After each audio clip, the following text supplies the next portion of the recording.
Olá, eu sou Renan Guerra. Eu sou o Nick Silva.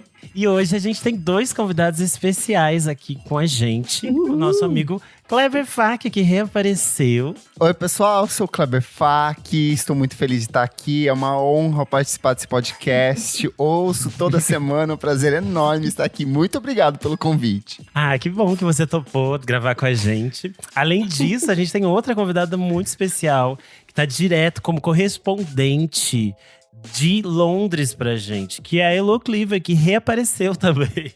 Oi, pessoal! Nossa, quanto tempo, que saudades, hein? Meu Deus do céu. Obrigada pelo convite. Eu sou muito fã do podcast de vocês. Eu ouço toda semana, todas as dicas.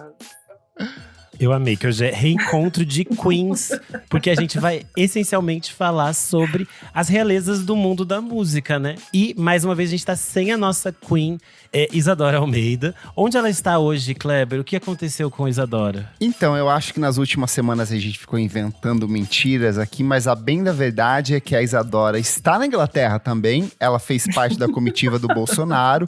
Foi de última hora para se despedir da Queen Elizabeth.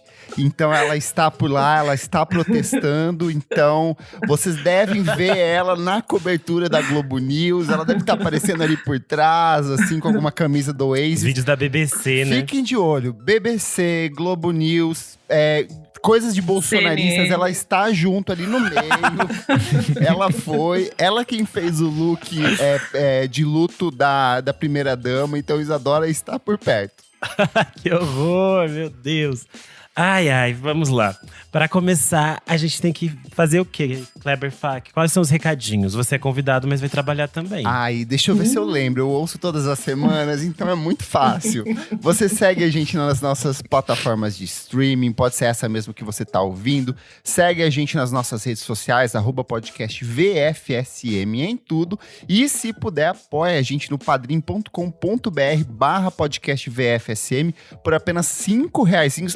É R$5 mesmo, Renan? Faz muito tempo que eu não participo. R$5, não Por teve apenas inflação, ó. Mas é só a partir, gente. Exato, mas Então, se quiser doar mais, 10, 15, 20, 13, pode doar que aceita. E em contrapartida, você tem acesso a muitos programas com antecedência. Você tem acesso ao grupo fechado dos assinantes. Eu estou lá no grupo fechado, adoro altos diálogos, altas conversas. E você participa das gravações ao vivo aqui. Olha, tem o Fabrício Neri, Jefferson Kozenieski, o Lucas Pereira, o Reynolds, o Pedro Carvalho e a Maria Lua, todos aqui, ó, toda semaninha, batendo papo junto com esse podcast que está o quê? Atendendo a um Brasil de audiência. Maravilha. Vamos falar sobre música então, minha gente? Vamos! Bora. A monarquia é uma das formas mais antigas de governo, com eco das Chique. lideranças tribais. Ela tem seu poder baseado na figura de um monarca e dos seus descendentes. Tudo. O monarca escolhido por Deus ou um conquistador de terras, o rei, o faraó ou o imperador é uma figura simbólica que toma conta da vida de todo mundo sem que as pessoas tenham qualquer escolha sobre isso. Graças aos divos da Revolução Francesa, Mito, lacre! se tornou moda em muitos países mandar os reis e as rainhas para a guilhotina, sem dó. Porém, alguns países ainda insistem nesse conceito cafona de família real, que é o caso da Inglaterra. E essa família real ainda tem uma importância política e social muito grande. Tanto que o falecimento da rainha Elizabeth II gerou comoção e ódio ao redor do mundo. Comoção entre as bonecas que se acham inglesas e ódio para todos aqueles que sofreram em países colonizados ou saqueados pela Inglaterra. Inclusive, né, hoje é dia de comemorar que a véia foi abraçar o papai do chão, então todo mundo batendo palma aí. Hoje é o encontro dela com a Diana. Queria saber de vocês, minha gente. Qual foi a sensação de vocês com a morte da rainha? O que se impactou na vida de vocês? Lá em Itaipulândia, o que impactou? Gente, Itaipulândia é um impacto, né? Itaipulândia, essa aldeia global, esse município de 10 mil habitantes, populado por italianos, alemães. Acho que não tem ingleses lá, mas o povo se amarra nessas cafonices, né? O povo se amarra nessa cafonice aqui no Brasil. Eu amo quando, vez ou outra, surge aqueles depoimentos. Hoje é o aniversário de fulana. A 15ª na sucessão do trono no Brasil, de uma coisa que simplesmente nem existe, sabe? É um surto. O trono do Brasil é tipo NFT, assim, né? Tipo, não existe. É bem isso.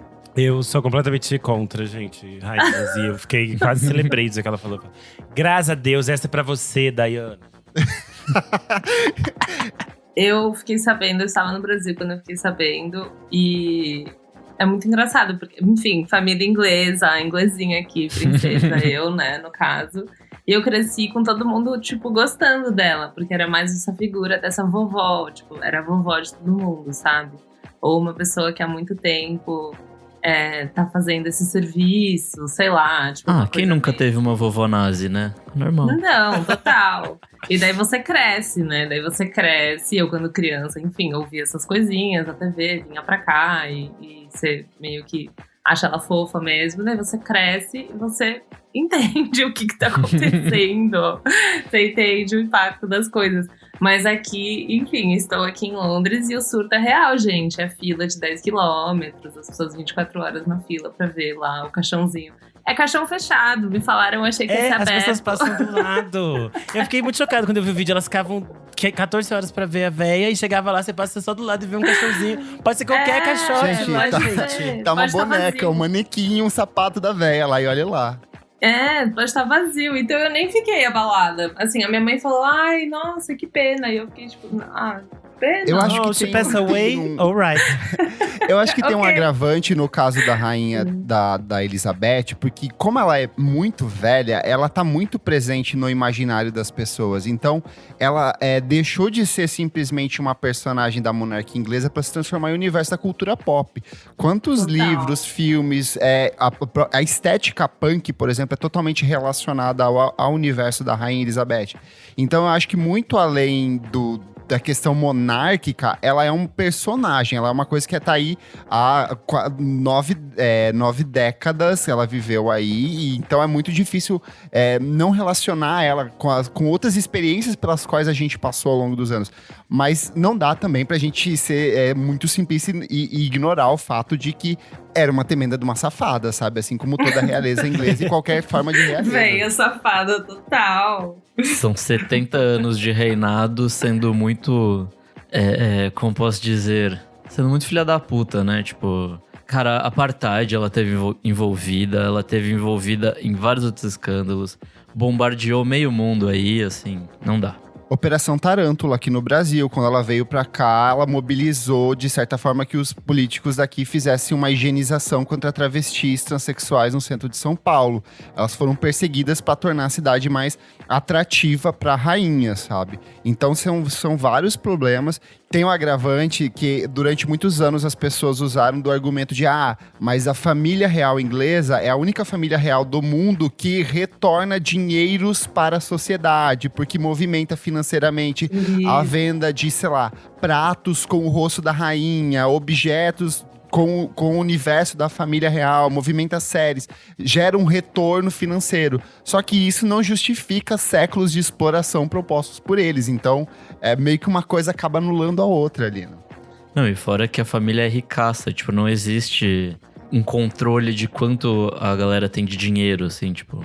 Todo mundo ali é muito milionário, obviamente explorando os outros países, né, durante vários anos. Então, e ainda tinha pra mim a questão de que aquelas coisas de família real, de que eles eram todos meio entre família, né? Sim. Então eram umas pessoas muito feias, muito feias. Dedo de salsicha, gente. Graças a Deus, a Diana e a Meghan entraram pra fazer umas crianças bonitas, porque mesmo assim é bem difícil mexer com aqueles genes, é complicado. Ai, mano. É que é muito louco agora, que nem o Kleber falou, virou uma parada de cultura pop. E agora é God Save the King. Tipo, é o hino deles, é tudo agora. E daí até tava no jornal, o cara tava falando, tipo, and God Save the Queen. Ele ficava errando. Ele, putz, a gente vai ter que se acostumar, né? Porque você nem pensa mais que é uma Queen ou é um King, né? É só, tipo, uma coisa que você fala, porque… É a única rainha que todo mundo, né? O único rei rainha que todo mundo conhece. Então, vai ser interessante ver, tipo, a evolução agora, a galera se acostumar com o Charlinho aqui e, sei lá, tipo, todo mundo achava que ele ia se renunciar e deixar o William, sendo que nem é assim que funciona, tá ligado? Mas eles queriam muito que ele só saísse da frente, assim, e fosse o William. As pessoas detestam ele, né? Mas isso é muito merda, né? Tipo, você vai sair da aposentadoria aos 73 anos de idade, assim. Ai, governo Tava lá de Bolsonaro é isso boa, aí, fala, é idoso velho. trabalhando. Ai, meu Deus. Ai, Deus. Mas vamos falar de música, então. Vamos. Falar sobre as famílias reais do nosso mundo da música. Diferente da véia, que já Os foi que tarde. presta. Diferente da véia, que já foi tarde no mundo da música, os títulos reais são conquistados pelo legado da pessoa. E são basicamente como apelidos que celebram a história desse artista. Porém, você deve pensar, então não teremos reinados tiranos e nem saques à cultura de outros? Não necessariamente, pois alguns reis e rainhas aqui são bem dos safados também, então é preciso estar sempre de olho. E a gente já começa, eu acho que por um dos mais polêmicos, porque tem essa questão da safadeza aí, que é Elvis Presley, o rei do rock. Elvis é um dos artistas mais importantes do século XX e foi fundamental para a popularização do rock, com seu rockabilly, uma fusão de música country e rhythm and blues. E seu legado enquanto rei do rock é inegável para que o rock se tornasse parte da cultura de massa ocidental. Porém, com o passar do tempo, o próprio público passou a questionar a figura mítica de Elvis. Quanto de suas performances e de sua musicalidade era copiada de artistas negros. Quanto a figura de Elvis colaborou para a invibilização de artistas negros do rock e meio que apagou também a história de vários outros artistas que foram pioneiros, né? E ele meio que só encapsulava essas ideias e dizia assim: ah, não, mas eu gosto muito dos negros, eu me inspiro neles, aí eles são a minha referência. Eu acho que assim, a gente não pode chegar nesse ponto de ser tão simplista e simplesmente apagar o legado do Elvis, porque isso é um conceito histórico. É anacrônico achar que ele… O Elvis foi um cara extremamente transgressor, no sentido de… Era um homem num estado conservador, que é os Estados Unidos, numa década conservadora, que é a década de 50, rebolando na TV aberta e falando sobre os prazeres mundanos e deixando meninas de pernas bambas, garotos de topete. Então, ignorar o impacto cultural dele é fazer um apagamento histórico, da mesma forma que foi feito um apagamento histórico muito maior, obviamente, com os artistas negros. E eu acho que, assim como a rainha Elizabeth, a questão do Elvis é que ele meio que acaba transcendendo, ele é maior, a imagética do Elvis Presley é muito maior do que a própria música dele. Tem gente que nunca nem ouviu uma música do Elvis Presley, mas conhece. Mas sabe quem é, né? Tipo… Sabe pela vestimenta, pelo topete, por todo esse arsenal histórico que Las ele foi Vegas. conquistando. É muito grande, e assim… Principalmente quando a gente volta para os Estados Unidos, que é onde ele de fato tem impacto cultural, onde existem eventos anuais de pessoas fantasiadas de Elvis em Las Vegas, onde a imagética dele é quase uma coisa mitológica, uma coisa meio deuses americanos do New Game, o cara vira uma coisa de idolatria, de ter religião, então é uma coisa muito grande. Por outro lado, a gente tem que sempre, quando falar dessas figuras brancas que se apropriaram de cultura negra, trazer junto outras pessoas que são tão ou mais importantes. Então, por exemplo, Rosetta Tharpe, que hoje em dia cada vez mais está se transformando num símbolo da rainha do rock and roll, né? Que ela era uma mulher negra, ela foi a primeira artista de grande nome da música gospel, uma das primeiras, talvez a primeira, e ela foi de fato a pessoa que ajudou a moldar esses conceitos que hoje a gente tem como rock and roll, que é a questão da guitarra elétrica com distorção. Então era uma mulher negra fazendo isso nos anos 30, anos 40, sei lá, 10, 15 anos antes do Elvis Presley, e ela não é a única. E o próprio Elvis falou em alguns momentos sobre ela, e todos os outros artistas que depois vieram também brancos, trouxeram a Rosetta. Então assim, eu acho que não é um problema a gente plasmar, elogiar e falar da importância do Elvis Presley, mas eu acho sempre a gente trazer outros nomes que são paralelos ou que sempre ficaram escondidos à sombra desse suposto rei, né? Querendo ou não, o rock não ia, né, tipo, as portas abriram porque era um homem branco, os Estados Unidos especialmente. Eu não vi ainda o filme do Elvis, minha mãe viu e ela, tipo, gostou, assim, os amigos vieram falar. E é isso, né, tipo, você abrir as portas pro rock and roll, pra você ter mais artistas indo na rádio e tendo destaque. Realmente, ele ajudou e impulsionou isso, né. O problema é que a galera é muito merda e acaba por aí, né? Então você acaba achando que o rock and roll é só o Elvis, que ele é o grande cara. Que começou a partir dali, né? Tipo… em vez de entender que, enfim, né? O filme, a minha mãe falou um pouco que o filme traz isso, né? Que ele cresceu num ambiente com muitas pessoas negras e tal, mas enfim, ele é um homem branco, mas que a discussão poderia ter sido talvez um pouco mais aprofundada, né? Sobre o tipo de som que ele cresceu ouvindo e as inspirações dele, as referências dele. Mas as pessoas brancas estão cagando pra isso, né? Só querem saber do Elvis. Então, Mas é interessante esse conceito nessa questão do rei, né? Dessa coisa do símbolo da monarquia, porque ele virou exatamente isso, tipo… e vira uma coisa meio até triste, né? O cara todo fudido no final da vida dele, tipo… a roupa, sabe? Uma coisa muito, muito decadente, assim, do Elvis e que… Sei lá, a monarquia é um pouco decadente também, né? Então, eu acho que tem uma coisa do Elvis também que concede ele ao título de rei, é porque talvez ele seja o primeiro de fato a transitar por diferentes mídias numa época onde não era muito comum isso. Então ele vai ser o primeiro a, de fato, ter grandes sucessos no cinema, vai ter estampar capas de revista e, principalmente, ele vai entender o poder da televisão. Então ele vai ser um personagem muito frequente nesses programas de televisão e ele tinha um domínio, um carisma muito grande, um controle do público muito grande que transcendia esses outros artistas da época. Então, a gente tem outros artistas brancos, inclusive, na mesma época. O Johnny Cash é da mesma época. Mas o Elvis, ele tinha, de fato, esse domínio que os outros artistas não conseguiram igualar da mesma forma. Sim.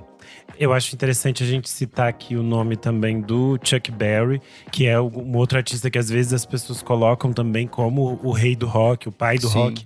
Porque ele também é um pioneiro e ele era uma referência muito fundamental pro Elvis. O Elvis sempre celebrava essa referência e tudo mais. Então acho um nome importante de citar.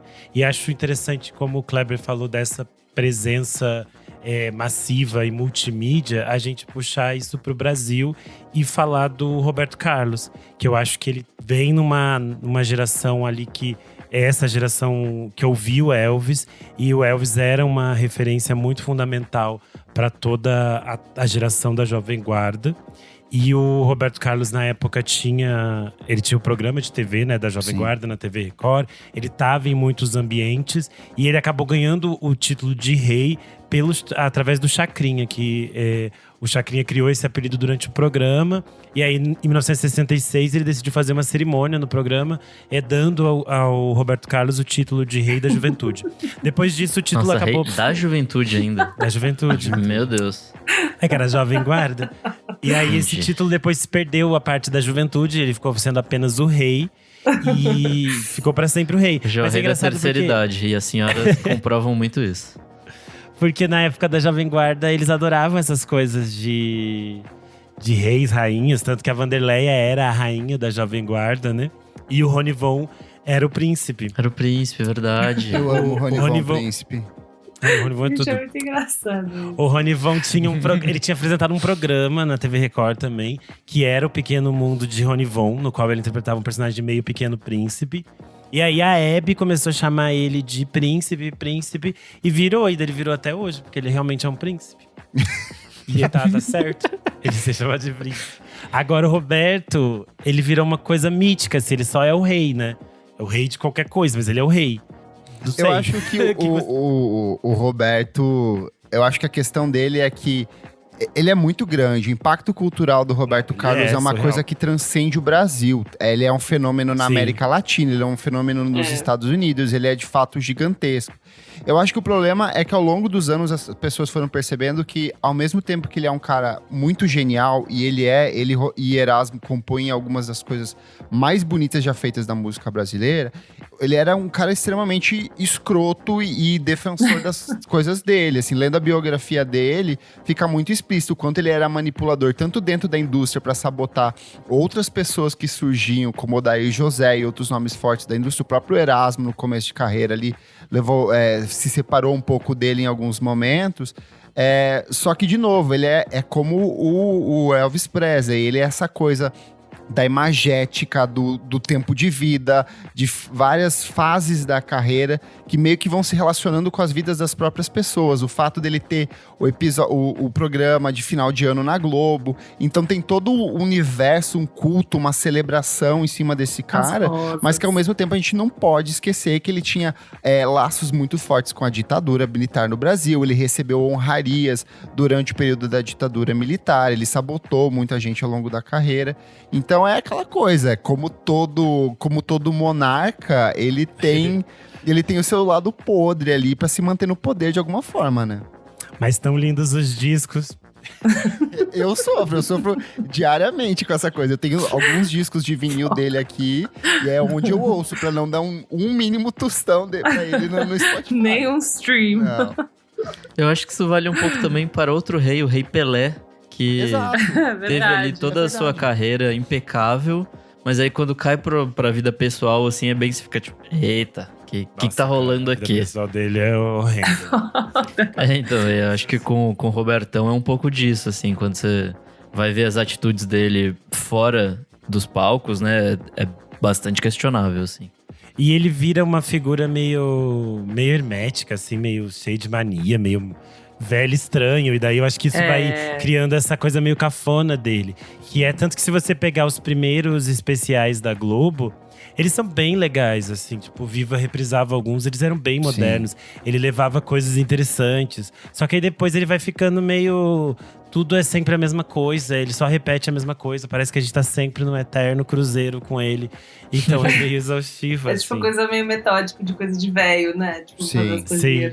Ele é cheio de mania, né? E o Roberto, tal qual Elvis Presley, também é outro que tem sérios problemas relacionados à apropriação de cultura negra. Eu acho que talvez não fosse nem necessariamente falar de apropriação, mas como ele era um cara que tinha acesso ao que estava sendo produzido lá fora, ele foi um dos primeiros a incorporar e trazer isso pro Brasil. Então tem até a eterna rivalidade entre ele e o Tim Maia, que os dois, na verdade, surgiram mais ou menos ao mesmo tempo. Só que eles eram vizinhos, né? Exato, eles eram amigos de composição, circulavam, eram parte da mesma galera ali. Mas como, de novo, Roberto Carlos era o cara que já era o fenômeno, já era o cara branco e já estava na boca do povo, ele acabou sendo o primeiro, mas eu acho que a gente nunca pode esquecer desses outros apagamentos que rolaram, né? As pessoas sempre ficam fazendo essa briga de novo. E aí tentam tirar esse nome de rei do Roberto e passar pro Tim. Porque o Tim era o síndico, não era o rei. E é que daí pensava, por exemplo, o Erasmo não tinha nenhum título de realeza. Eles deram pra ele o nome só de Tremendão. Aí eu fiquei assim… Ele podia ser o Duque. O Duque do Rock. Mas ó, eu quero trazer um rei aqui que não está na pauta. Um rei brasileiro que eu acho que tem é um dos poucos reis dessa lista que tem, de fato, um pensamento crítico em relação às músicas dele, em relação ao próprio povo, em relação aos seus súditos, entre muitas aspas, que é o Luiz Gonzaga, que é o rei do Baião.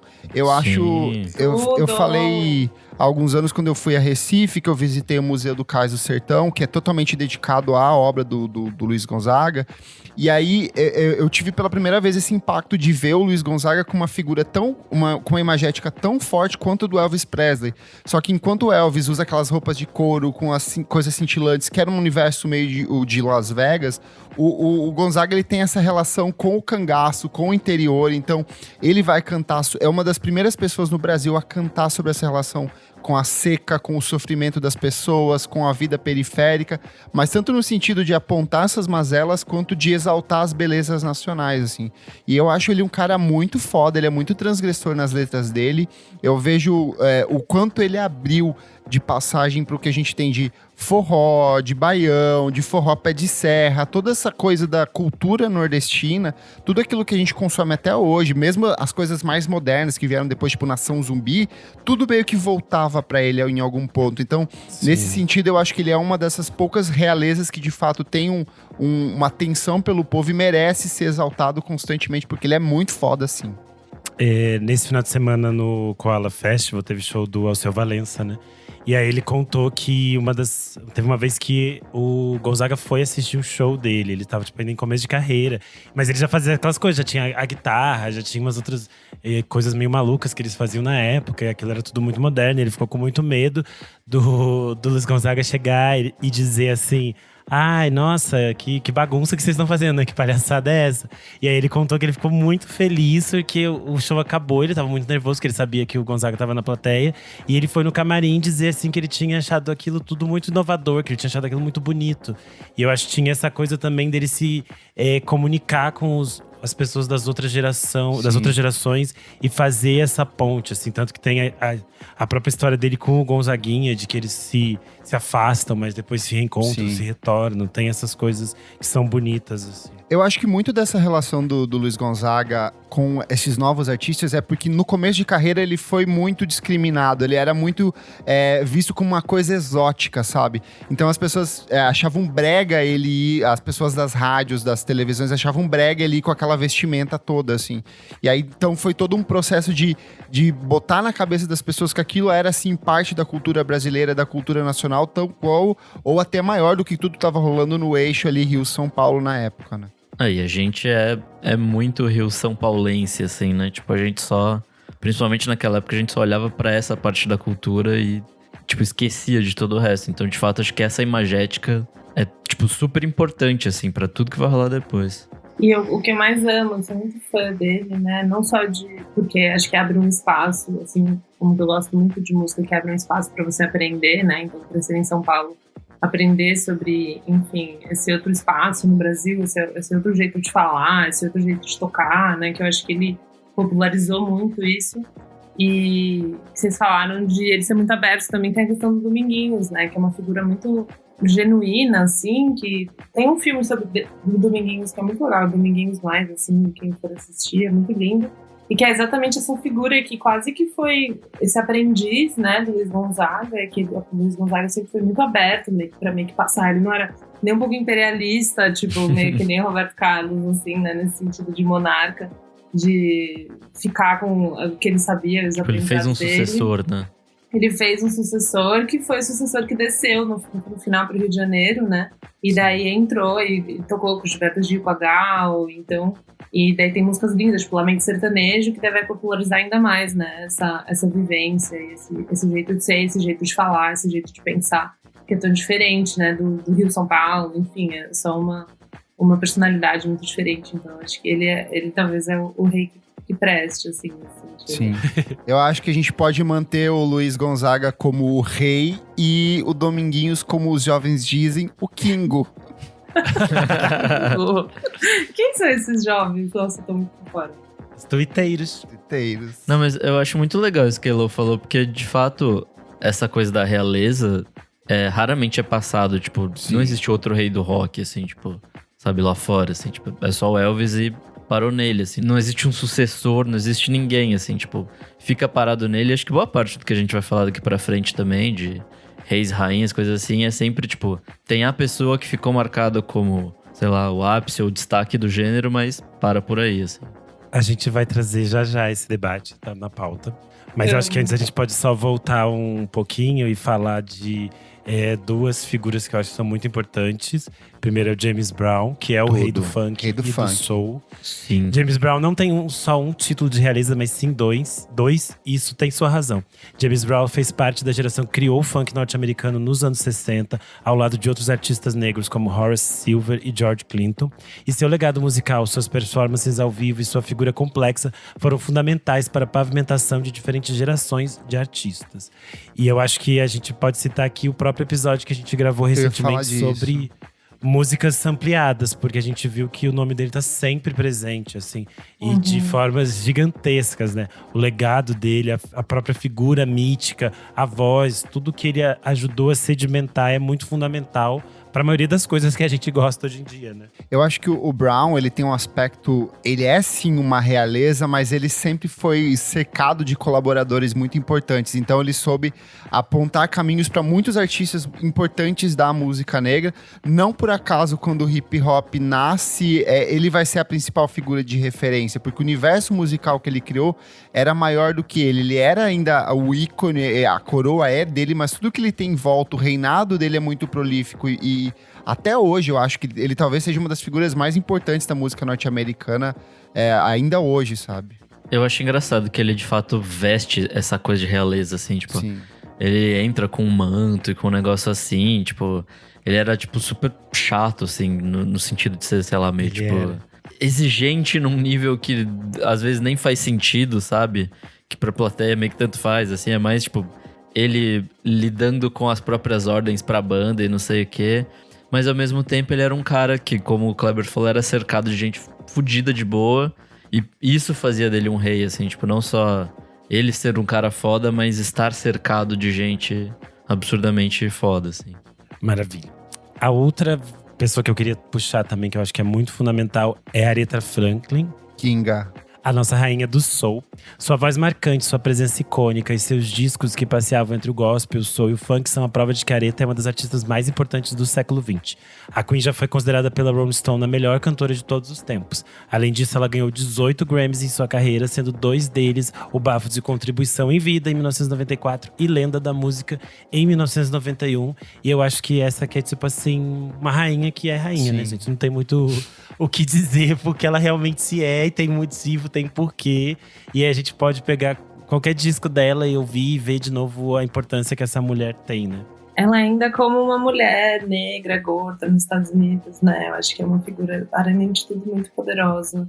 E ela remete também a grandes cantoras, né? Tipo, Etta James, enfim. Tipo, eu acho que ela traz tudo isso pro trabalho dela. Ela não nega nada, né? Tipo, eu acho isso muito bonito.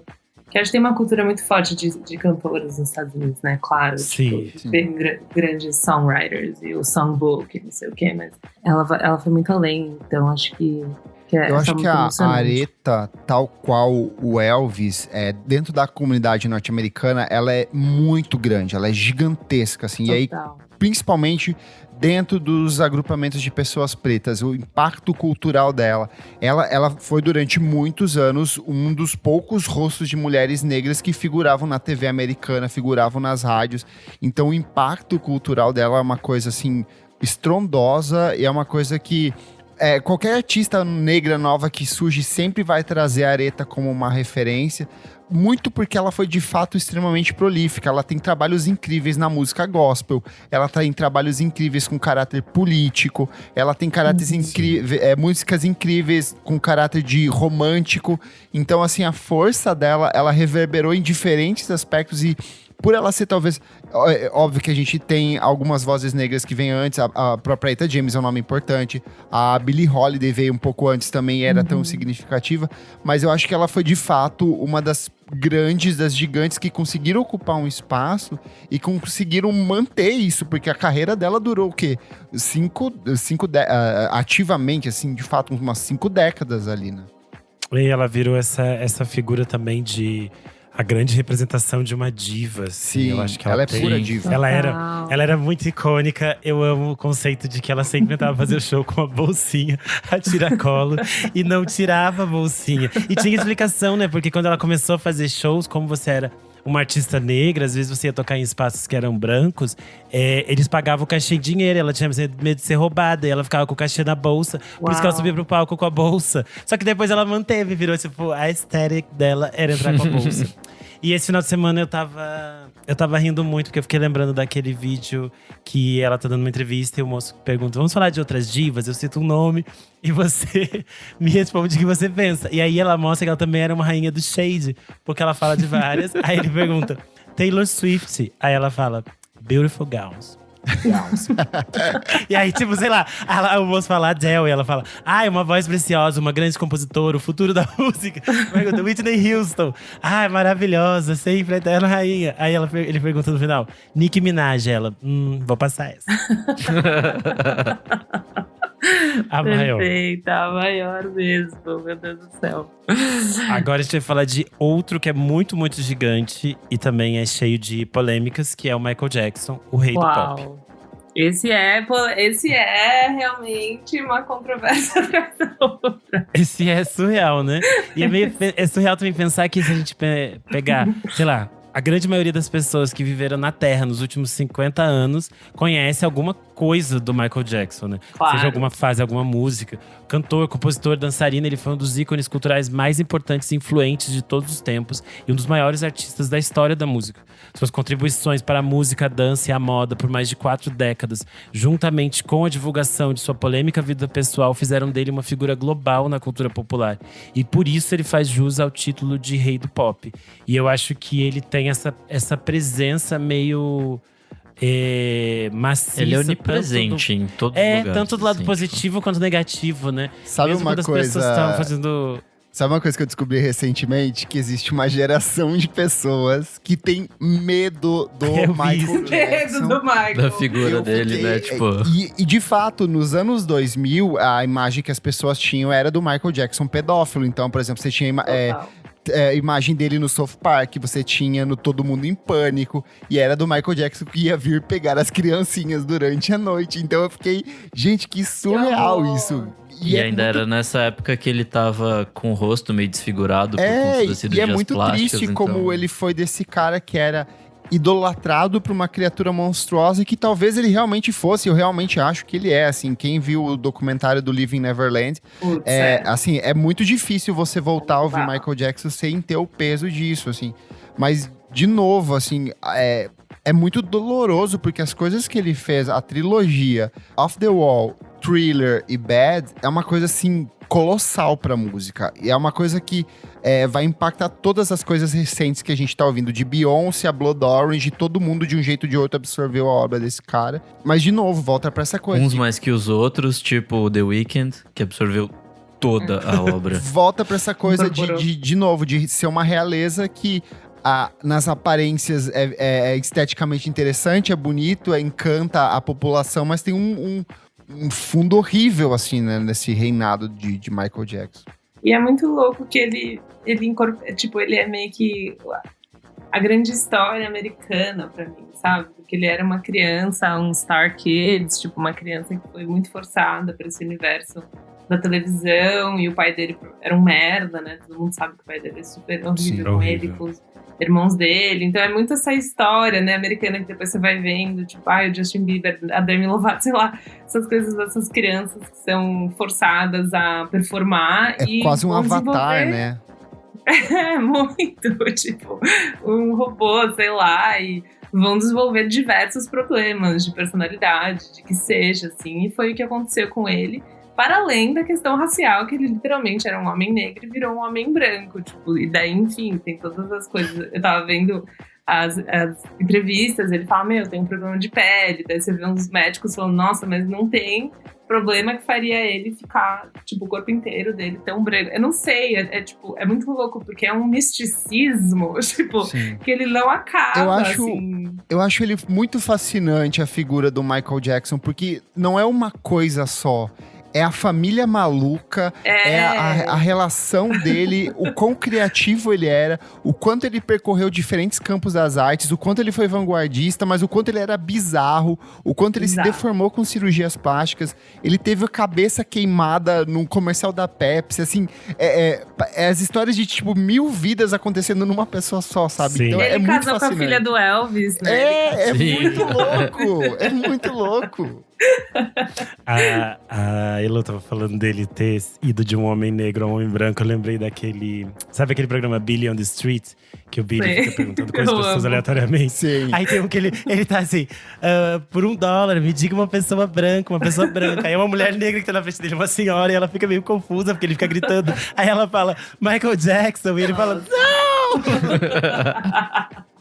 Caralho. Mas é isso, eu acho que a família inteira era muito… A forma como eles viveram era tudo muito horrível. E é só a gente pensar também na Janet Jackson, que por muitos ela é considerada a rainha do R&B moderno, como a gente conhece e tudo mais.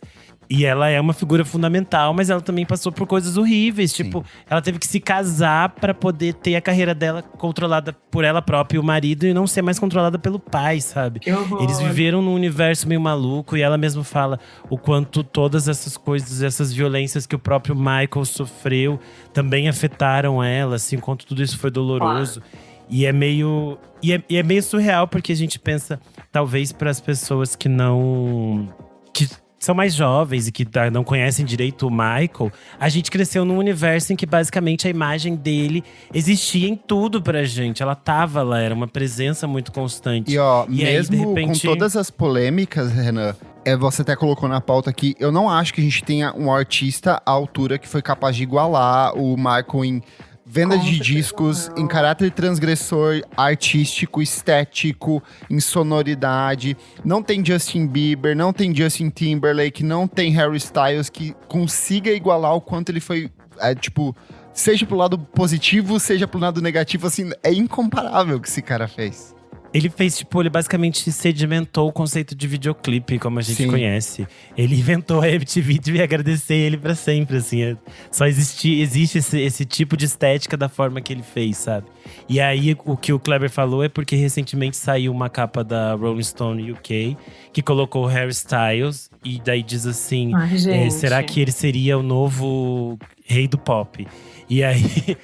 O meu olhinho, quando eu vi na pauta, meu olhinho virou de um jeito que eu fiquei assim. Tipo, como a base pra isso, gente. É só pra discutir mesmo. Tipo, menos, né, gente? Menos. Nossa, menos. Ai, por favor. Harry Styles é nossa Bernadette UK, tem que se ligar. Mas eu acho que aí entra num tópico muito interessante, que a mídia durante décadas fica alimentando essas disputas de o novo rei do pop, o novo príncipe do pop. De 10 em 10 anos tem uma nova pessoa, mas pode ver, não tem um novo Elvis Presley, não tem um novo Michael Jackson, assim, e não vai ter, porque de fato, são artistas que foram muito vanguardistas, foram muito pioneiros, assim. Eu acho que o que vai acontecer são outras titularidades. Por exemplo, David Bowie foi chamado de o camaleão do rock, sabe? Então acho que pode se criar outros títulos, mas é muito difícil ocupar esses cargos, assim, é quase uma coisa eterna, né? É que eu acho que também tem essa questão que você falou de pioneirismo, né? Sim. Você pensa, as pessoas que a gente falou aqui, todas elas foram pioneiras em alguma coisa. Uhum. Eu até gosto musicalmente do Harry Styles, mas tudo que ele faz é tipo emulando outras coisas. E aí eu não vou nem considerar a figura pública dele, porque Deus me defenderá de ele falando bobagem todo dia. Agora, dizer que ele é o novo rei do pop é tipo assim uma forçação de barra, que eu fico assim, gente, já basta ficar colocando ele de saiote nas capas das revistas de moda, já chega. Nossa, eu acho que além de tudo é óbvio que eles pegaram um carinha branco, né? Tipo, é muito chato, tipo, é muito cansativo, porque é que nem o Renan falou, assim, ele… enfim, eu gosto dele também, mas eu acho um porre, tipo, todo o rolê em torno da figura dele. Sim. E você tem outras figuras muito transgressoras que são, por exemplo, o Kanye West é um cara que poderia ser rei de alguma coisa que é, tipo, controverso pra caralho, disruptivo também foi no trabalho dele. A gente não sabe se a gente gosta dele ou não. Tipo, rei da popularidade. Posso aproveitar isso que você puxou do Kanye West? Vocês já perceberam que no hip hop não tem rei e rainha? É muito difícil. Isso que eu ia falar, não tem. Tipo, será que é uma questão… Eu acho que é uma questão de… O ego no hip hop é tão grande que ninguém abre mínima brecha pra que alguém seja encarregado, sabe? É todo… Pra um ser. Pra uns é o Jay-Z, pra outros é o Tupac, pra outros vai ser… Não, mas o Big, ele sempre adotou esse papel de soul rei, assim. Até uma das fotos mais icônicas. Que, né, a coroa e tal. Não, mas na época ele e o Tupac era uma briga, tipo, gigantesca, assim, tipo, de West Coast e East Coast. Mas assim, ninguém se refere a ele hoje em dia como o rei do hip hop. Não existe isso. Não, que eu acho que é que nem a Nicki Minaj fica tentando dizer que ela é a rainha do rap. E aí as pessoas ficam assim, mulher… Gata, tem uma mulher chamada literalmente Queen Latifah, que veio antes. Então, assim, não tem como competir. E nem ela é vista E ela como própria, rainha. ela própria inventou que ela era a Queen do rap. A Queen. Eu amei, autodenominada. Tá certo. Eu acho tudo. Mas não vamos falar de rainhas inventadas, vamos falar de uma rainha de verdade, que é a Madonna, que é a rainha do pop. Madonna transformou a forma de se pensar a presença feminina dentro da indústria da música. Desde os anos 80, ela fez com que cada nova era de sua carreira se transformasse em tópicos ao redor do mundo, envolvendo polêmicas, uma lista incomparável de hits e o hit de ter sido excomungada 3 vezes pela Igreja Católica. Diva que inspira. Sonho. O legado da Madonna é tão grandioso que dentro do verbete dela no Wikipedia, você abre uma aba extra pra ler sobre o impacto cultural dela. Tem tipo assim, é quase um livro explicando por que ela é a fodona. Caramba, né? E ela, olha o que aconteceu com ela hoje, né? Foda.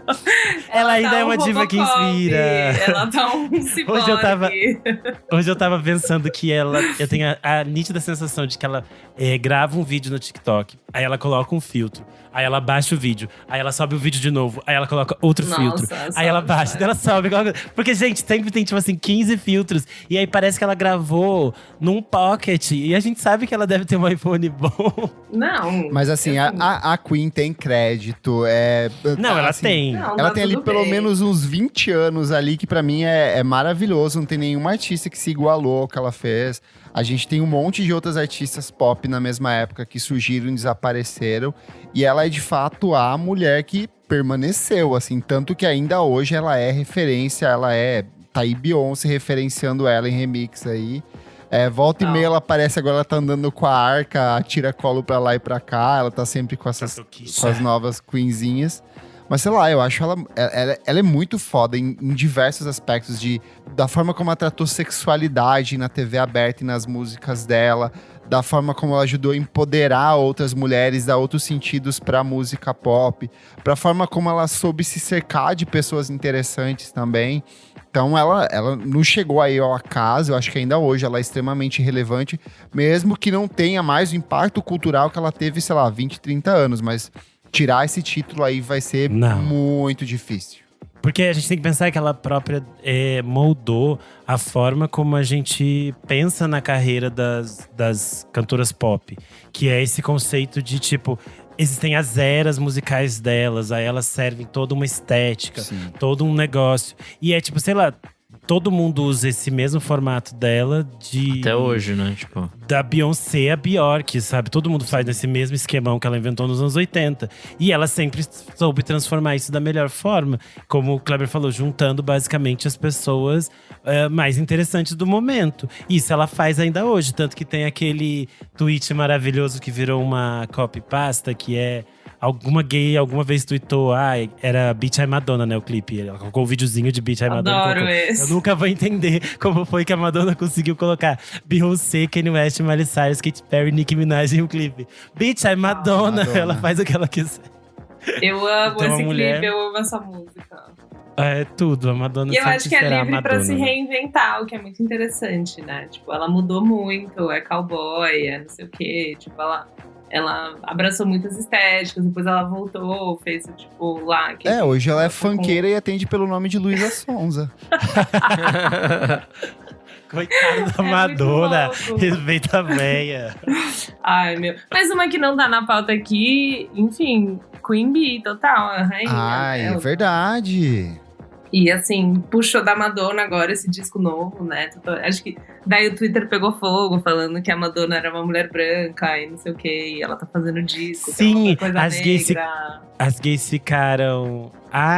ela vai acabar com o legado da Madonna, acabou pra Madonna. Aí ela, Madonna, eu vou te mandar aqui uma Mariana Flores pra te agradecer, porque você gravou o clipe Bora comigo. fazer collab. E é muito bom, porque ela só cita artistas negros e no meio ela mete a Madonna. Eu sinto que a Beyoncé talvez seja de fato a que mais próximo tem de ocupar esse cargo de rainha do pop, até porque ela transcendeu. Hoje ela é rainha de rap, ela é rainha do R&B, ela é rainha da música eletrônica, do house. Mas eu acho que podem existir duas rainhas dentro da música pop, não vejo um problema. E eu sinto que em alguns aspectos, com a morte da Aretha Franklin, meio que a Beyoncé ocupou esse posto de ser a rainha no sentido da música negra, a grande voz da música negra, até porque o impacto cultural dela é muito forte ainda hoje. Então ela movimenta a indústria. Eu tava até pensando hoje, antes da pauta, que antes a gente ficava muito ansioso para ouvir os discos novos do Kanye West, sabe? Todo disco novo do Kanye West era um evento e até que ele foi perdendo essa coisa. E eu sinto que meio que a Beyoncé acabou pegando isso. Agora, toda vez que ela vai lançar um disco novo, a indústria inteira da música para, os artistas param para ver o que ela tá fazendo de novidade, sabe? Então, eu acho que ela é uma rainha fudidaça, assim. Amo. Tanto que a gente tá esperando, tá parada aqui esperando, desde que ela lançou aquela prévia e sumiu. Rainha que faz os súditos esperarem, é no tempo dela, não é no seu tempo. Sim, a maior que nós temos. Dessa leva de universo pop, como eles ficam tentando encontrar novos reis e novas rainhas, a Britney Spears é um nome muito importante de citar, porque ela acabou se tornando a princesinha do pop, né? Eterna princesa. A Britney Spears, ela cresceu em frente às câmeras, ela sempre existiu na TV, na mídia. E aí, quando ela começou a entrar na vida adulta, ela se transformou na Britney Spears que a gente conhece, com todos os problemas que ela enfrentaria dali pra frente. Mas ela é muito fundamental para essa formatação da música pop na virada do século, assim. Sim. Inclusive, o seu título de princesa foi chancelado pela Madonna, assim, que abraçou muito ela e sempre defendeu ela. Tanto que elas estavam todas juntas, tão bonitinhas no casamento da Britney. Mas é isso. Eu acho que a Britney também é muito importante para essa uma geração toda, assim. Sim. Na mesma época teve Christina Aguilera, assim, teve outras artistas de música pop que surgiram e desapareceram, mas Britney é Britney. E eu acho que, assim, o fato dela morrer muito jovem criativamente, porque sejamos honestos, nos últimos 10 anos, nada do que ela lançou… Eu gosto do Glorious, eu acho que tem algumas músicas interessantes ali, mas o fato dela morrer criativamente muito jovem e ser cerceada dos direitos dela pelos pais, eu acho que acaba cristalizando essa imagem de princesa, sabe? Então a gente vai ter sempre essa memória da Britney dos anos 2000, dançando com a cobra, provocante, roupinhas de colegial. Então esse título de princesa fica muito mais voltado a ela. Mas tem outras princesinhas. Kylie Minogue é uma princesinha. Muita gente chama a Carly Rae Jepsen de princesinha de música pop. Então, assim, eu acho que o título da princesa talvez seja o mais flexível. Volta e meia surge uma nova princesa da música pop, é isso. Taylor Swift, que eles gostam de uma princesa, falando. né? A gente adora a Diana. É verdade. Eu sinto que a Britney nunca… Como que eu falo assim, ser escrota? Tipo, ela nunca… Não sei, não sinto que até quando ela fez muito sucesso era a voz dela, sabe? Tipo, acho que ela foi um produto muito bem lapidado, assim. Acho que ela fez essa grande experimentação, assim, dos anos 2000, de, tipo, uma pessoa super controlada. Enfim, ela foi até hiper controlada. Ai, amiga, mas agora, posso né? falar? Junto com ela tinha várias outras da indústria que eram super lapidadas, autotunadas, controladas com seus produtores, mas a Britney tinha uma coisa de brilho, de estar, de domínio de palco, assim. A menina cantava com playback, mas ela segurava um show inteiro, sabe? Com certeza. É que pra mim também tem uma coisa de relação dela com outras pessoas da indústria, assim, tipo… Obviamente não delimitando o sucesso dela ao cara que ela namorava, mas… Eu acho que ajuda, assim, também, sabe? Tipo, estar envolvido com outras pessoas ali dentro. Da construção dela, o próprio fato de que tem faixas dela que a Robin faz a voz de fundo, assim. Tem umas coisas faz que ela a voz inteira, gente, vamos ser honestos. Então, mas eu acho que o conceito dela de enquanto princesa do pop era nesse sentido de figura pop. Porque ela era muito mais uma coisa icônica, esteticamente, dos anos 2000. E musicalmente a gente até, tipo, tem umas coisas legais, tem outras meio ok. Ela oscilava. Ela não é, tipo, uma artista… Ela não tá nos outros casos, como a gente falou aqui, de artistas pioneiros, que reinventou a roda. Ela é um produto que foi bem construído e que rendeu tantas coisas. Só que aí a própria indústria quer delimitar as coisas de uma forma meio… perigosa, e quando ela foge desse circo que eles criaram, ela vira… Está louca. Ela vira inimiga. Será que a gente pode chamar de Dona Maria do Pop? Com certeza, eu acho que eu não tô nem um pouco, assim, criticando. Eu acho ela uma pessoa extremamente talentosa. Tá sim, falou que ela é sem talento, voz autotunada, um robozinho. Tá eu gravado. só acho que ela não é, porque a gente não viu e tanto quanto não deixaram ela ser, ela não é uma força criativa, tipo, ela não chega, então ela nunca, assim, era uma princesinha porque ela… Mas, tipo assim, tem uma força criativa que o Renan não colocou na pauta e que tem o título dele no próprio nome. O Prince, gente. É verdade. Nossa, verdade. O maior, literalmente. O maior, o príncipe do funk, do R&B. O cara altamente icônico, transgressor, revolucionário. E o único que tem o nome ali, ó. Prince, gente. Perfeito, o maior que temos também. Esse é outro que é maravilhoso, gente. É engraçado que ele chega a rivalizar ali com o Michael, né? No fim da carreira do Michael. Pelo menos, sei lá, dos anos 90 e tal. E o ponto do Prince é que ele simplesmente é um dos artistas mais importantes do século XX.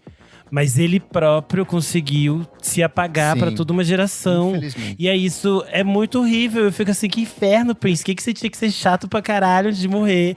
E não deixar as coisas estarem no YouTube. Então, tipo assim… Eu lembro que quando eu era adolescente, eu via algumas coisas na MTV.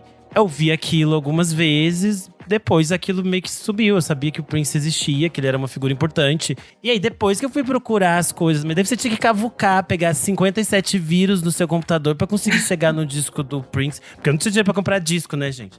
E aí as coisas só vão entrar na internet depois que ele morre. Aí quando ele morreu, as pessoas falavam assim… mas por que ele era importante? Porque ele era o Prince, mas daí você não tinha Você tinha 20 anos de internet que ele não existia, que ele não deixava as coisas aparecerem.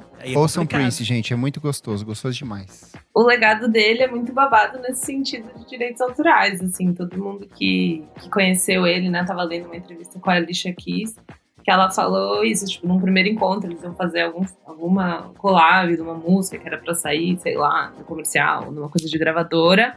E ele falou, não, tipo, por que minha música vai pagar a faculdade dos caras de gravadora? Ou, tipo, as férias do filho dos caras de gravadora, sabe? Ele era muito…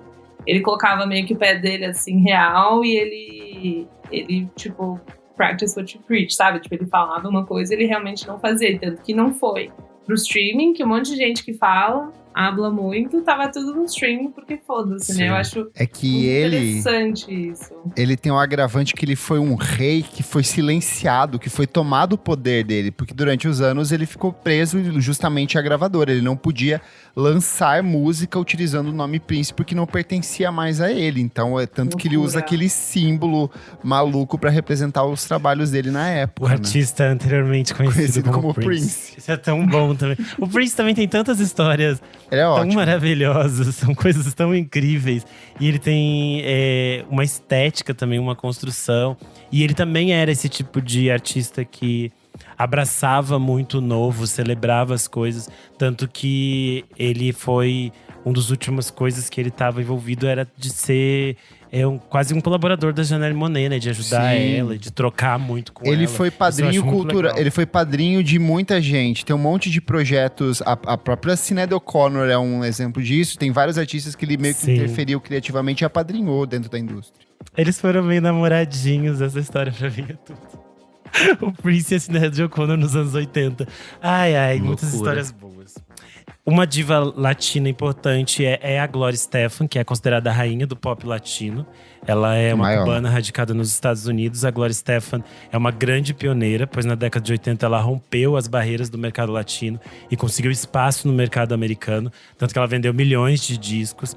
A Latin Queen emplacou trilhas em filmes e levou a alma latina para os Estados Unidos. E ela é muito fundamental para várias outras artistas que vão se aventurar nesse mercado super fechado, né, norte-americano, como a Selena, a Shakira, a Thalia. Tanto que a Thalia meio que foi pra lá, né, tentou fazer as coisas e disse assim, isso não é pra mim não quero isso aqui não, vou embora. A melhor história é que a Thalia foi tentar entrar no mercado americano e ela foi participar de gravações, essas coisas. E aí ela viu que lá ela era tratada como ninguém, né? E aí ela falou, pra que eu vou ficar aqui fazendo isso aqui? Se na televisão eu sou uma rainha. Ela falou, tô indo embora. E aí ela não quis fazer nada lá. Porque dá muito trabalho, né? Você tentar invadir esse tipo de indústria sendo uma mulher latina. E além disso, acho que pra finalizar, tem uma polêmica aqui. No Wikipedia, quando eu estava lendo sobre realezas de Brasil, está escrito que a Ivete Sangalo é a rainha do Brasil. Eu não inventei esse título aqui, tá, gente? Está lá no Wikipedia da Ivete, vocês podem ver. Eu não sei a explicação, não achei um porquê, tipo, alguém deu esse título pra ela. Eu adoro Mamãe Veveta, acho ela muito brincalhona. Vi 10 minutos do show dela no Rock in Rio, adorei, me senti de novo em 2005. Porque eu fiquei pensando assim, rainha, nossa, Ivete, não sei. O que vocês acham? Tem o Mixed Feelings. Eu nem sei o que dizer. Rainha do Brasil, é muito amplo, né? Muito forte, né? Rainha do Aja Music, rainha do… Talvez, assim… Da farra, do carnaval. Hoje ela é mais apresentadora… Acho que hoje ela é mais apresentadora de TV do que cantora. Então, sei lá, fico meio… Mas o pior é que nem apresentadora também eu fico puto que colocaram um programa horrível pra ela fazer. Ela podia ser uma boa apresentadora. Maria Lua, nossa apoiadora, falou Ivete de Orleans e Bragança. A gente pode chamar a Isa de Rainha dos Merchants? Pode, é um ótimo título, um ótimo título. Rainha da Tim. A nossa Queen que inspira, a nossa Queen é PJ. Ela é uma diva. Enfim, eu acho que a gente passou por figuras muito importantes, nomes muito interessantes. Então, para finalizar, a gente queria saber se você, ouvinte, querido ouvinte, se você gostaria de mandar alguém desses nomes que a gente citou aqui para a guilhotina. E se você é a favor do fim das monarquias musicais. Então você vai entrar lá no nosso Instagram, @podcastvfsm, e vai dissertar, tá? Você pode fazer um tópico, a gente não tem limite de caracteres. E aí, veja quem você quer decapitar, tal qual Maria Antonieta, tá bom? Ou polir a coroinha, né? Ou polir a coroinha. Os monarquistas de plantão, total. Não, monarquistas não entrem no nosso Instagram, tá, gente? Obrigado. Aqui é democracia, mas sem monarquistas. É isto. Vamos então para o nosso segundo bloco? Vamos! Bora!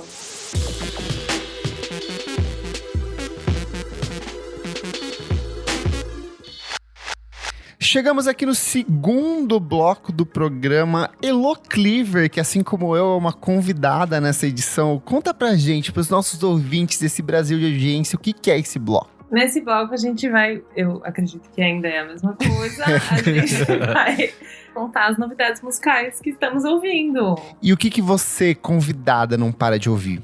Bom, as minhas novidades não vão ser tão frescas quanto as de vocês, talvez. Mas tudo bem, eles aceitam coisas mais antigas dos convidados. Foda-se, né? Eu pontuei aqui 3 discos que eu estou ouvindo, porque eu estou ouvindo muitos disquinhos, assim, eu dou play e curto. Primeiro, que eu acho que talvez não é tão novo, mas eu não paro de ouvir, que é o Bad Bunny. Um Verano Simpi. Enfim, gente, é perfeito. Tem crescido muito pra mim. Hoje eu tava no Twitter e uma pessoa, tipo, compartilhou que, assim, eu acho que tá no número 1 fazem 11 semanas, acho que esse disco, né? Caralho. E uma brasileira compartilhou falando assim, nossa, nunca nem nem dei play em Bad Bunny. Tipo assim, as pessoas realmente não ouvem, não sabem o que se passa no Bad Bunny. Eu acho isso muito louco, porque ele é gigantesco, tipo, nos Estados Unidos, na América Latina. E vale muito ouvir, mas é farra, é curtição, mas ele é um cara muito grande e muito babado, assim. Então, dê seu play, reggaeton, é tudo que a gente mais gosta. Segundo é o disco da Lizzo, que eu acho que eu demorei um pouquinho, assim, mas eu acho muito gostoso pra ouvir, pra dar uma curtida. Tem alguns hits, algumas músicas que eu passo. Mas não sei, eu gosto dela, né? Não sei se é um disco que você... Mas é muito divertido, né? Tipo, eu não ouvir ela. Sempre uma foto. Ai, pra mim ficou no single. O primeiro single é muito bom, mas não consegui pro resto, não. Eu não embarquei também, ficou meio lá. Eu pensei, uma hora eu volto. Aí fiquei assim, nem vou voltar. Acho justo também, porque é um que eu dou play no disco inteiro, sabe? Então é uma coisa que quando eu tô, sei lá, em casa, não sei o quê, eu dou um play, eu vou pegar o metrô, eu dou um play, eu ouço o disco, assim. E eu acho que, enfim, eu gosto meio que dessa trajetória dela. Ela passou por uma mega barra nos últimos anos, né? Ela sofre muito bullying digital, então não sei, ela traz isso para as letras dela e é gostoso. Terceiro é o disco novo da Umbu, que eu acho que vocês ouviram também, que saiu no último mês. Muito legal. E, putz, eu tô ouvindo demais, assim. É um disco que eu já tinha ouvido bastante, né? Por eu conhecer os meninos, mas daí saiu no Spotify, é muito gostoso e eu fico ouvindo toda hora. E tem algumas também que eu gosto menos, mas no geral eu acho que é um disco bem completinho. Tem as músicas mais pra cima, tem algumas um pouco mais tristes, né, como tudo que eles fazem. Enfim, muito especial. Então são 3 disquinhos aí que eu acho que resumem bem nos últimos 2 a 3 meses. E é isso. E você, Nick Silva, o que você traz hoje? Bom, tenho 4 diquinhas. O homem trabalhou. 2 faixas e 2 lançamentinhos maiores. O primeiro é pra relembrar nossa amiga Isadora com o Gila Band, com o Post Ryan. Boa. Também coloquei aqui. A música bem maluca, ela começa com uns barulhos esquisitos. Você fala tipo, caralho, quebrou meu fone. Mas aí a música começa a falar, não, é o Gila Band sempre. E seu post-punk bonitinho. Enfim, achei bem legal. Minha segunda dica é o Will Lopes. Ele tem lançado muita coisa legal nos últimos tempos. Essa é minha favorita até agora que você vai recomendar. Sim, a Horizonte, puta, muito boa, assim. Navega numa música brasileira meio 70, 80, assim, achei bem bonito. Acho que tem uma vibe meio Talking Heads ali em alguns momentos, essa guitarrinha, essa linha de baixo. Tem verdade. Tem um quezinho ali de David Byrne. E a produção é do Fernando, né? Do Fernando Risch-Peter. Do Fernando Risch-Peter, que curte um Talking Heads. Então tá tudo aí. Curtes um Talking Heads. Curtes. Vamos lá pra primeiro disco. Primeiro disco não, porque é um EP, mas é o Cigana com Estrago. Boa, também ia recomendar aqui, amigo. Você já tinha recomendado a Ideia Errada. Você tinha recomendado a Ideia Errada, que foi o primeiro single que saiu. E eu achei, tipo, legal, assim. Mas aí as outras 3 músicas do EP, elas completam bem, assim, essa mistura. A Tom York, pra mim, é muito divertida. É a música mais curtinha, mas ela é, tipo, divertidinha ali no meio. Gostei bastante. E acho que é uma proposta nova, assim. Agora eles estão com mais elementos eletrônicos, assim. Sim. Umas experimentações nas vozes e tal. E sabe o que eu mais legal. gosto? Tem muito lançamento, inclusive alguns da Balaclava. Fico puxão de orelha. De um monte de gente cantando em inglês, gente. Cantem em português. É tão gostoso você ouvir um EP, um som da... O Umbu fez um disco inteiro cantando em português. O Terno Rei tá aí lançando música em português. Acreditem na língua portuguesa. Eu sei que o Brasil é uma desgraça, mas cantar em português é tão gostoso. E esse EP deles tá muito bom mesmo. E minha última dica é bem um qual é a média pra um qual é a merda, assim. Mas como meus fãs esperavam que eu falasse desse disco, eu vou falar. Tinha até Que é o Demars Volta com Demars Volta. Tá bom, eu vi que uma galera... Ai, Nossa. puta... O Vilala falou que foi uma Não ouvi boa ainda. volta. Sei lá, ele postou tipo uma volta positiva. Eu tava conversando com o Vilela hoje sobre esse disco. E aí, a minha conclusão é que... Sabe aquele amigo que você não vê há muito tempo, que você estudava na escola, assim? Aí você reencontra ele, mas o papo não flui muito, assim. Tá tipo, somos pessoas diferentes hoje, né? E aí as únicas coisas legais desse papo é quando você lembra que, sei lá, na 3ª série, vocês quebraram a vidraça. Troca atrás da escola. E sabe, Isso tipo, significa que você odiou o disco, amigo. Porque foi isso que eu muito. falei do disco do Arcade Fire. Depois eu nunca mais voltei a ouvir aquela bomba.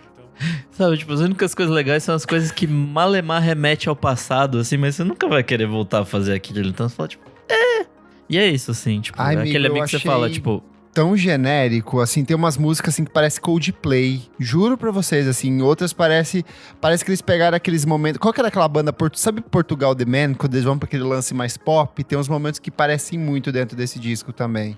Eles até não tentam achei, os não. lances latinos ali, eu acho que algumas letras políticas são interessantes, mas, putz, é um disco tão esquecível, amigo. Sério que você ouve o primeiro lá e o segundo e você fala que você gostou disso? Eu acho muito estranho, sei lá.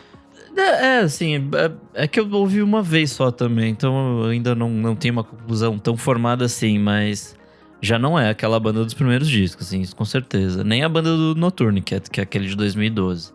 É uma coisa assim, meio amorfa, sei lá.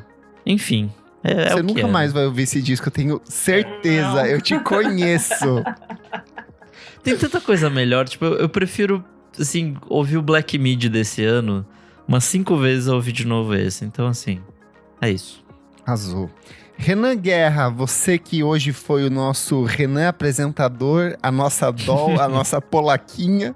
Você que está usando um mega hair loiro e está usando um terno platinado em um cenário cheio de televisores. Conta pra gente quais são O as cenário suas cheio de papel laminado. alumínio. Conta a nossa doll. No episódio passado eu falei, deve sair música nova da Bjork. E realmente saiu. Ouviu? Como é que fala? Ovule? Ovule? Avule. Ovule. Ovule. O Vule. Eu não gostei Ovule. tanto quanto eu gostei da primeira. Eu fiquei nessa meio… Aretha Franklin. Gauss, Beautiful Gauss.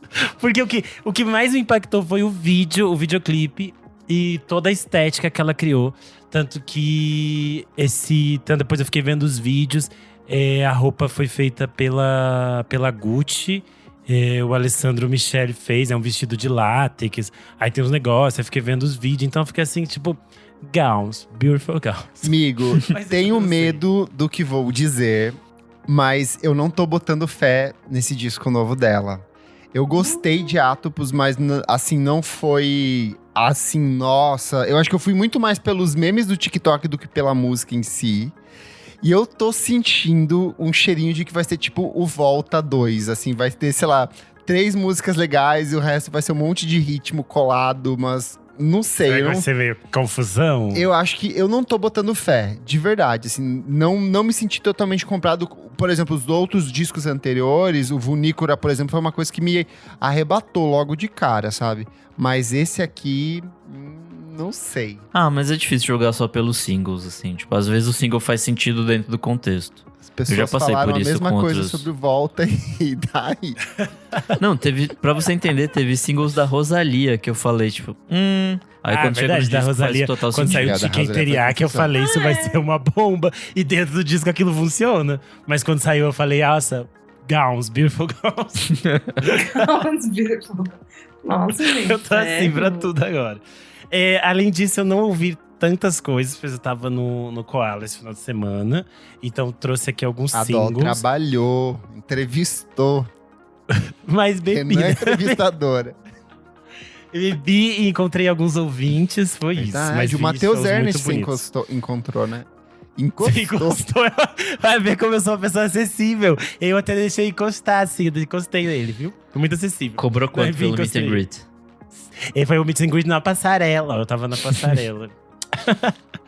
Além disso, do single da Bjork, eu ouvi alguns outros singles, como o novo da Duda Brack, com um moço chamado Felipe Weinberg. Ela fez uma versão de Fim de Festa, a música do Itamar Assunção e do Naná Vasconcelos. Ficou bem bonito, assim, bem melancólico. É uma faixa que eu acho bonita em todas as versões, desde a original deles, depois a versão da Lineker também. Então é uma faixa bem bonita, Fim de Festa, da Duda Brack. Saiu o single novo também do Fred Again. Muito bom. Daniel, Smile on My Face. Eu adoro o Fred Again e ele prometeu que vai lançar disco novo. Tem muito número aqui. Action Life 3, January 1st, September 9, 2022. Sai no dia Eu ia 28 do ler. 10 pela Atlantic Records. Esse vai ser atual Life 3, janeiro 1, setembro 9 de 2022. É assim que vai ser dito o nome desse disco. Aqui a gente fala português. Não.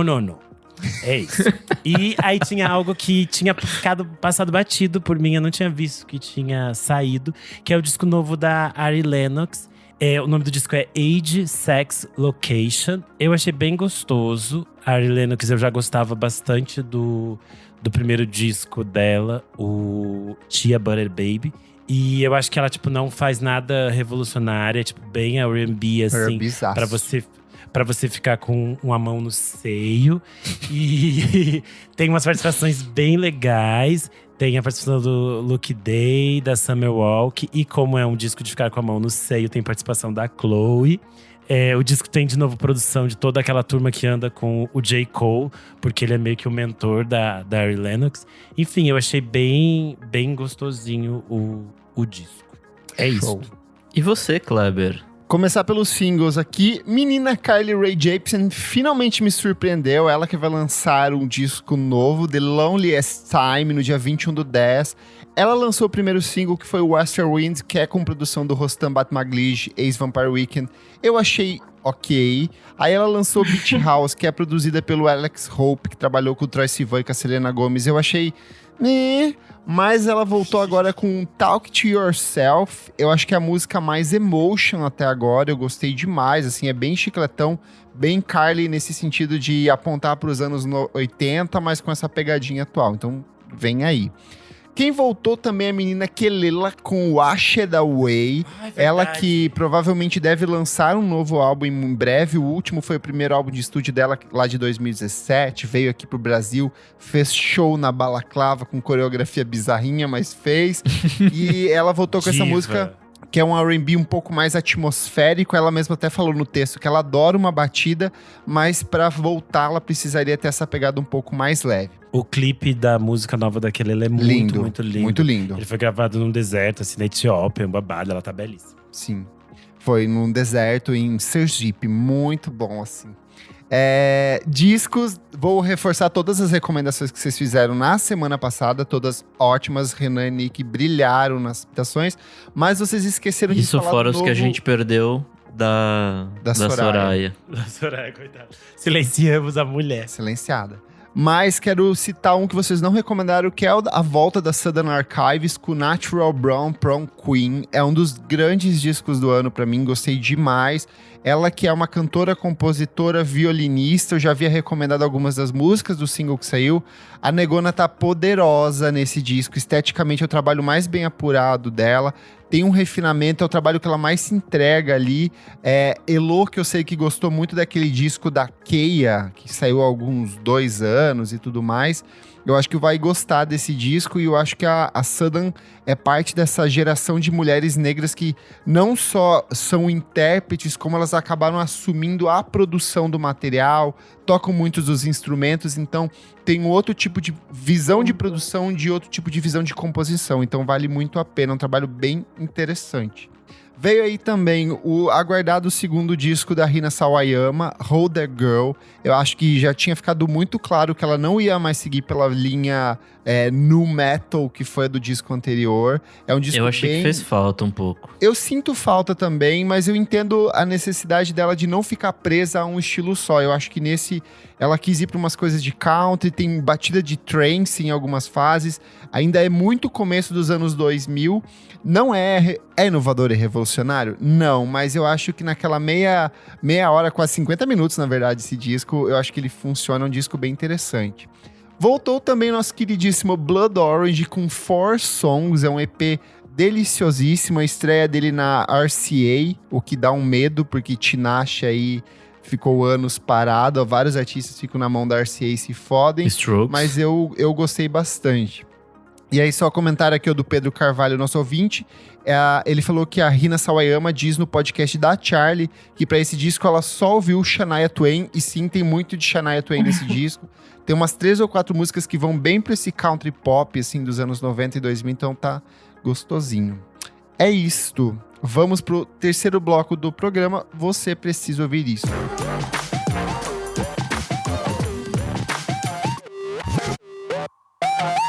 Chegamos ao nosso terceiro e último bloco deste programa. Kleber Fati, que bloco é esse? Nesse bloco a gente traz dicas atemporais. Pode ser livro, série, filme, passeio, dica de restaurante, tudo mais. Vamos começar com a nossa querida Elo Cleaver, que estava sambando no túmulo da rainha até agora há pouco.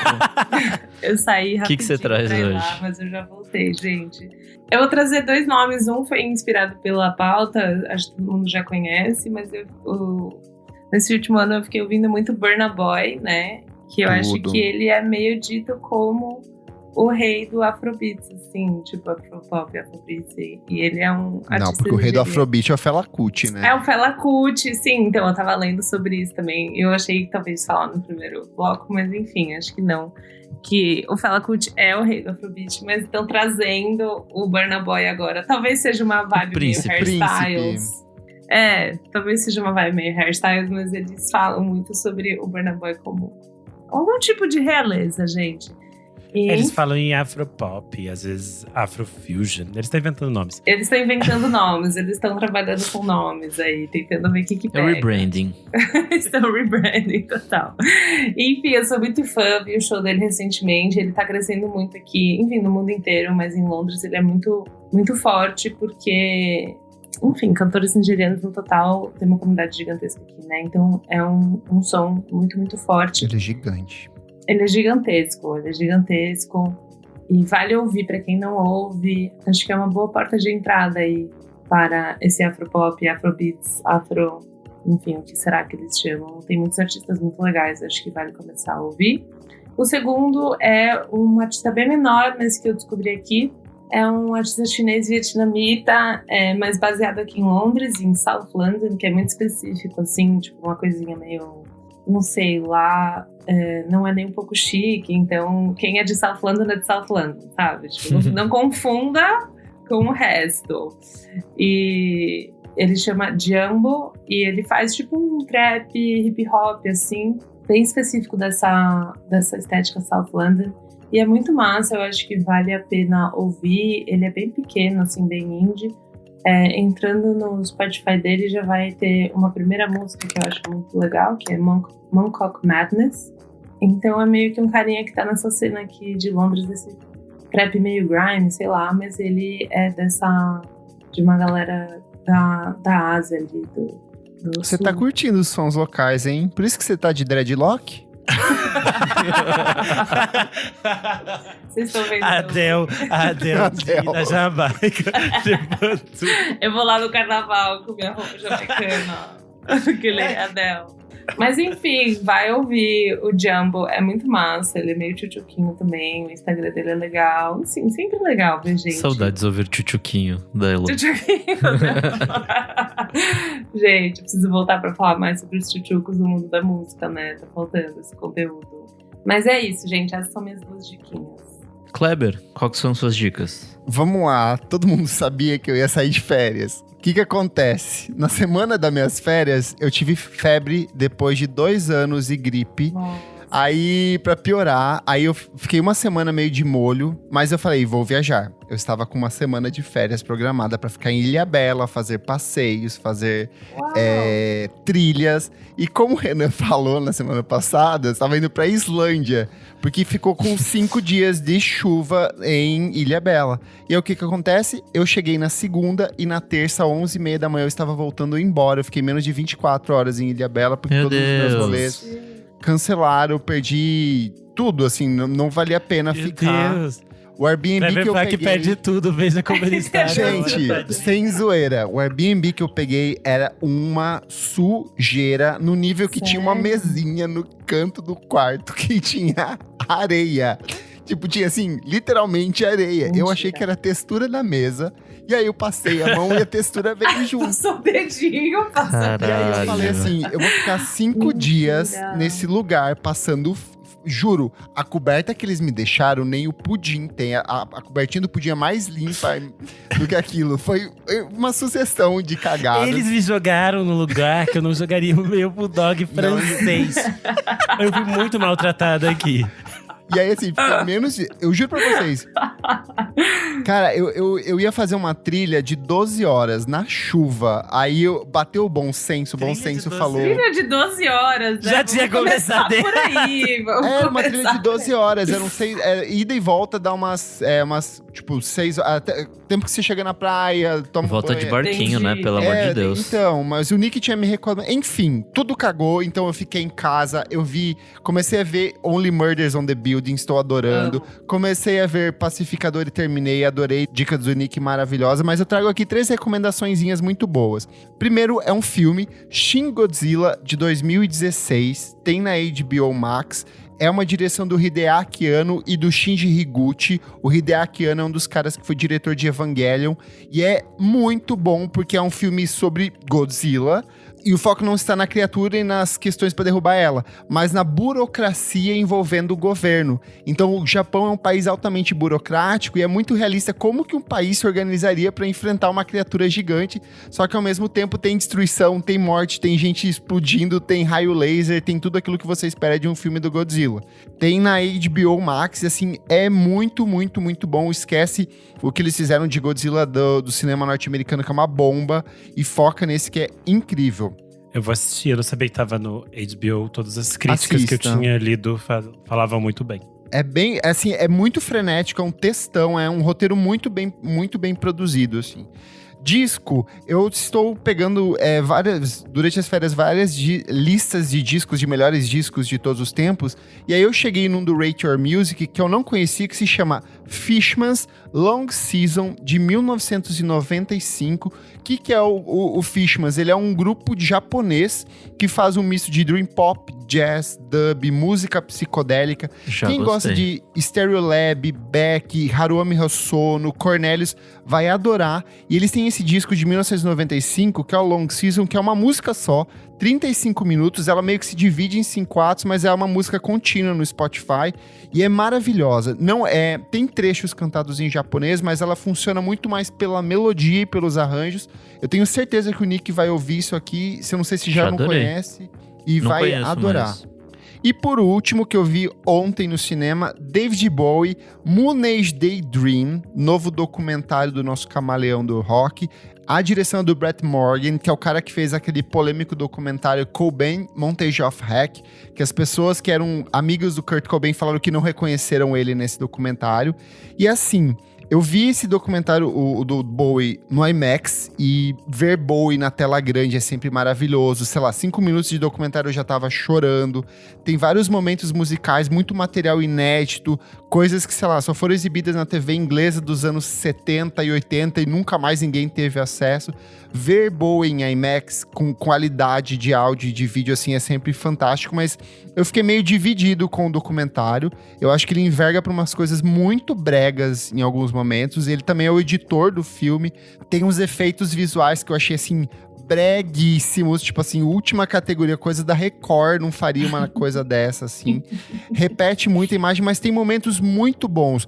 A parte mais importante do filme, que vai de 1972 a 80, que é a parte mais interessante do filme, é maravilhoso, assim, é muito gostoso de assistir, ver os comentários, ver as reflexões do Bowie sobre gênero. Tem um momento que um entrevistador pergunta pra ele, essa bota que você tá usando é uma bota feminina ou masculina? E aí ele fala, é uma bota-bota, sabe? Então é muito legal ver o quanto o Bowie era um cara inteligentíssimo, transgressor e muito melancólico. Então o filme transparece muito dessa melancolia, mas eu acho que ele se estende para além do necessário, e aí ele começa a acelerar. Quando ele chega nos anos 90, é muito rápido, ele mal fala dos anos 2000, ele pouco fala do Black Star, vai para uns lances meio existenciais, filosóficos, que são meio bosta, assim, em alguns momentos, fica meio autoajuda em alguns pontos, mas apesar de tudo, apesar de parecer que eu detestei, eu acho que vale a sessão, eu acho que vale ver. Documentário é sempre bom ver no cinema quando vocês tiverem a oportunidade. E como ele tem produção da BMG e da Live Nation, ele tem, tipo, esse tá circulando em muitas salas brasileiras. Então, vale a pena ver. Mas quem quiser esperar, ele também é um documentário com distribuição pela HBO. Então, ele já tem previsão de lançamento pelos próximos meses na HBO Max. Então, pra quem não tem acesso ao cinema, logo, logo ele tá chegando por aí. É isto. Boa. Renan, sua vez. Bom, a minha dica de hoje é uma dica requentada. Mas é requentada porque é um filme que eu citei naquele episódio que a gente falou sobre artistas no cinema, que é o Paris 13º Distrito, e ele chegou agora na MUBI. E é um filme que eu assisti no cinema, assim, sem esperar muita coisa, e me surpreendeu muito, assim. Então eu acho que vale a pena assistir agora que ele chegou no streaming. O filme é dirigido pelo Jacques Hardy, sei lá como fala. E aí o ponto de chave pra mim é que no roteiro ele tem colaboração da Céline Sciamma, que é a diretora de Retrato de uma Jovem em Chamas. E eu acho que ela traz um olhar completamente diferente pro filme. O filme vai acompanhar 4 jovens vivendo a vida deles nesse distrito de Paris. E aí eles têm, tipo assim, eles namoram, um fica com o outro, pula de galho em galho, eles ficam achando namorados na internet. Coisas de millennials, só que é tipo tudo muito, muito bem escrito, sabe? O elenco é extremamente bonito. O filme é protagonizado pela Noémie Merlan, que é a menina do Retrato de uma Jovem em Chamas. Tem a Jenny Beth, que é a cantora do Savage. E ela tá, tipo assim, irreconhecível, e ela também é maravilhosa. O menino Makita Samba é, tipo, os homens mais lindos que eu já vi na tela do cinema. Eu fiquei encantado. E a menina, a Lucy Zhang, ela foi indicada a vários prêmios, tipo assim, Revelação na França. Então ela é, tipo assim, atrizes para se ficar de olho. E aí eu achei o filme muito gostosinho. Se chama Paris 13º Distrito e chegou essa semana na MUBI. É isso. E você, Nick Silva? Bom, tenho 2 diquinhas. A primeira é um filme que eu assisti ontem, que chama Do Revenge. Tá no Netflix. Em português chama Justiceiras. Pior nome possível. Mas é o filme mais bobo que eu assisti esse ano, mas é muito divertido, assim. Sabe esse filme adolescente meio... que não é besterol, mas... Enfim, filme bem adolescente, assim, bem sessão da tarde. Tem a Maya Hawke, que é a mina do Stranger Things.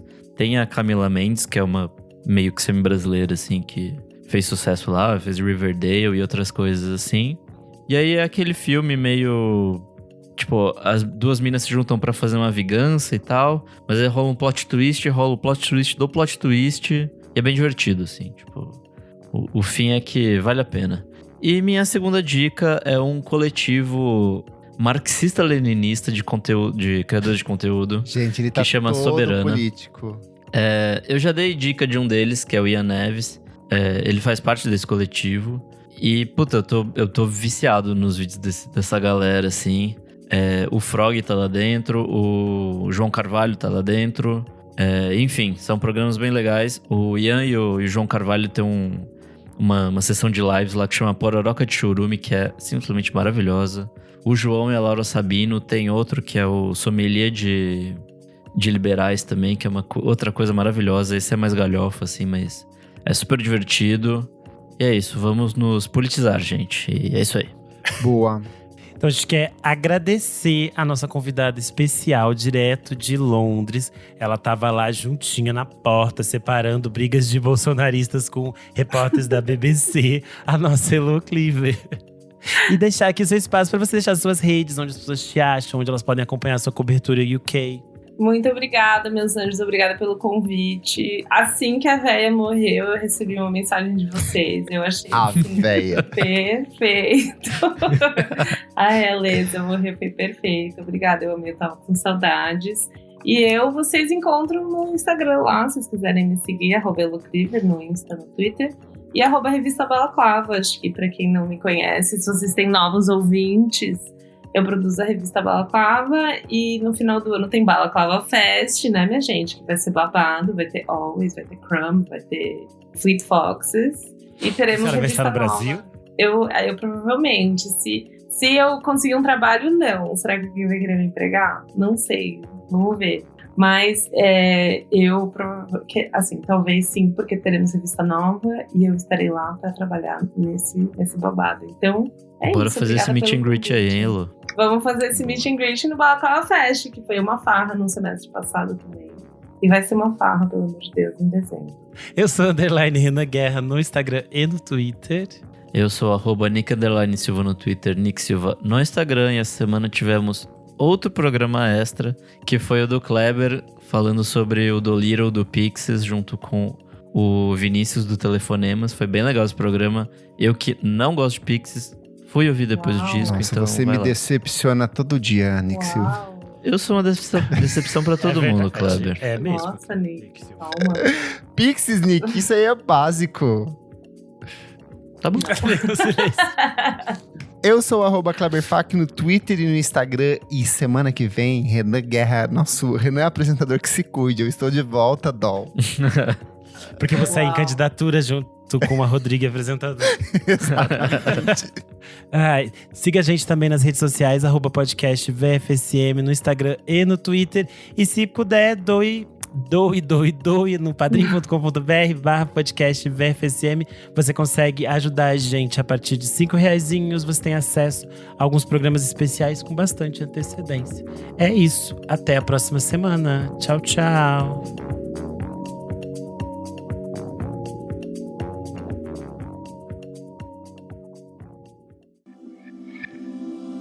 Esse podcast foi editado por Nick Silva.